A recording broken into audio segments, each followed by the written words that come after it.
कानी बहू की वजह थी किशोरी लाल जी का लालची होना। उनको लड़के वालों से मोटा दहेज चाहिए था और इसी चक्कर में एक दिन वो एक बहुत पैसे वाले के घर अपने बेटे का रिश्ता लेकर पहुंचे। उस आदमी का नाम था ओम प्रकाश। देखिए किशोरी लाल जी, मेरी एक ही बेटी है और मेरी सारी संपत्ति जायदाद सब कुछ मेरी बेटी नैना का ही है। पापा, नाम से लगता है बहुत खूबसूरत होगी। कितना अच्छा नाम है ना, नैना। ओ, वैसे बात तो सही है आपकी। अब इतना पैसा है, जमीन जायदाद है, इकलौती बेटी, आप भी क्या करेंगे? सब कुछ उसे ही देंगे ना। बिल्कुल ठीक पहचाना आपने। बस बेटी की शादी और सारी जायदाद उसके नाम। पापा, बिना देखे हाँ कर दीजिए ना। इतना अच्छा रिश्ता फिर कहाँ मिलेगा? माला माल हो जाएंगे हम। मैं अपनी बेटी को बुलाता हूँ। अरे नहीं नहीं नहीं नहीं, आपकी बेटी का नाम नैना है, सुनकर ही लगता है बहुत सुंदर होगी। रहने दीजिए अंकल, मैं तो आपकी बेटी के नाम से ही इतना खुश हो गया हूँ कि उसे बिना देखे शादी करने को तैयार हूँ। अब तो मैं उसका चेहरा सीधे शादी के बाद ही देखूंगा।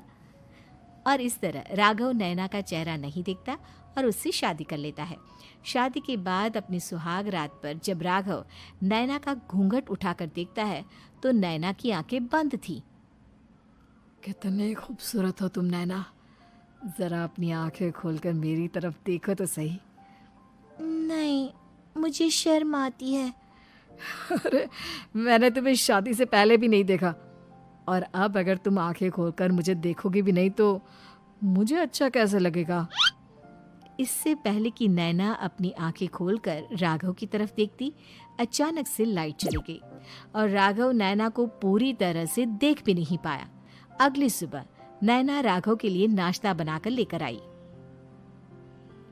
अरे ये क्या, आधा पराठा सेका हुआ है और आधा बिल्कुल कच्चा। ये तुमने क्या किया नैना?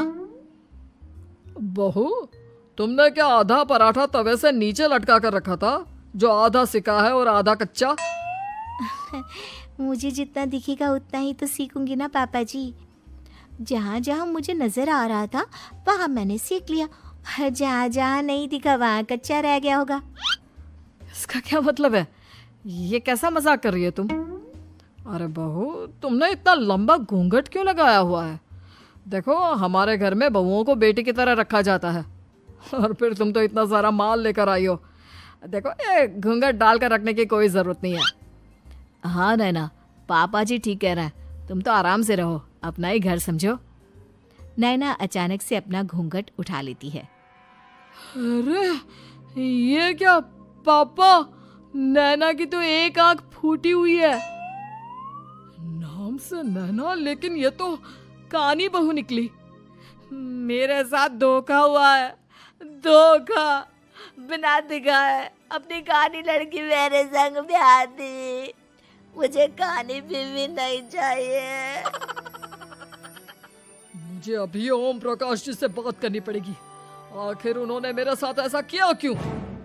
अरे, आप लोगों ने ही तो पापा से कहा था कि आप लोग शादी से पहले मुझे देखना नहीं चाहते। अब मेरे पापा पर क्यों इल्जाम लगा रहे हैं?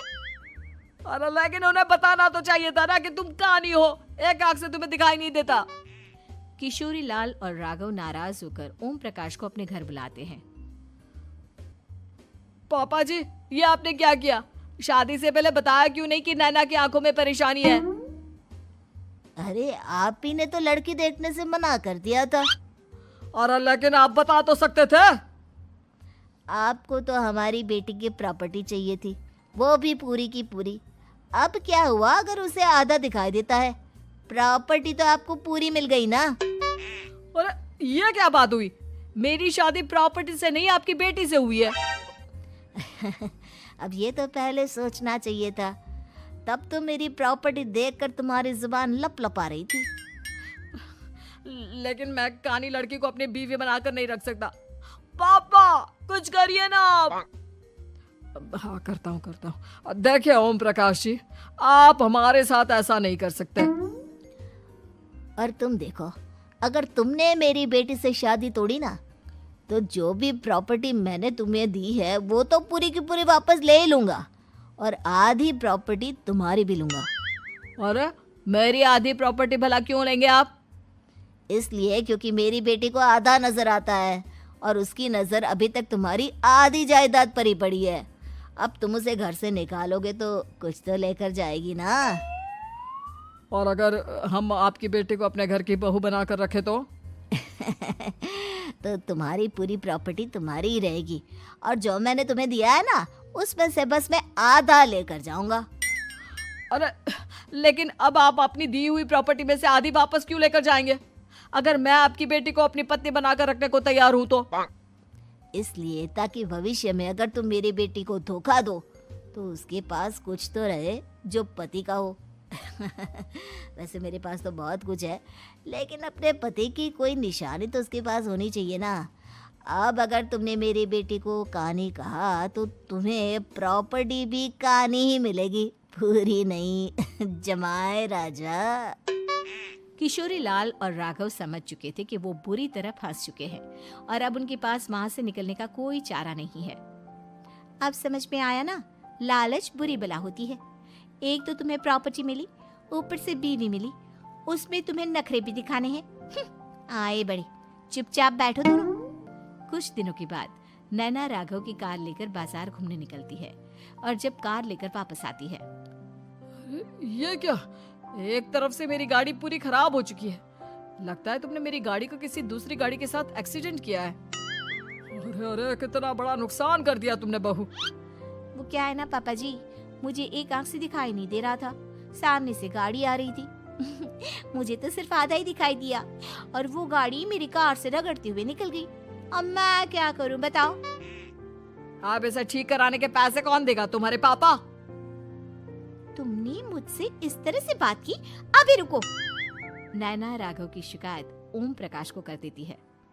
देखो राघव, अब जो मेरी आधी प्रॉपर्टी तुम्हारे पास थी ना उसमें से आधी और मैं लेकर जाऊंगा, क्योंकि तुमने मेरी बेटी को डांटा।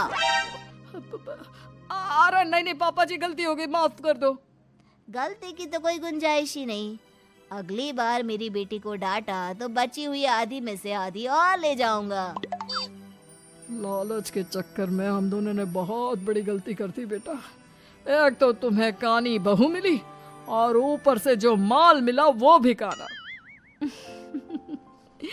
इस तरह राघव की हर एक गलती पर ओम प्रकाश उसकी प्रॉपर्टी का आधा आधा हिस्सा लेकर अपना सारा माल वापस ले गया और राघव को कानी बीवी से काम चलाना पड़ा।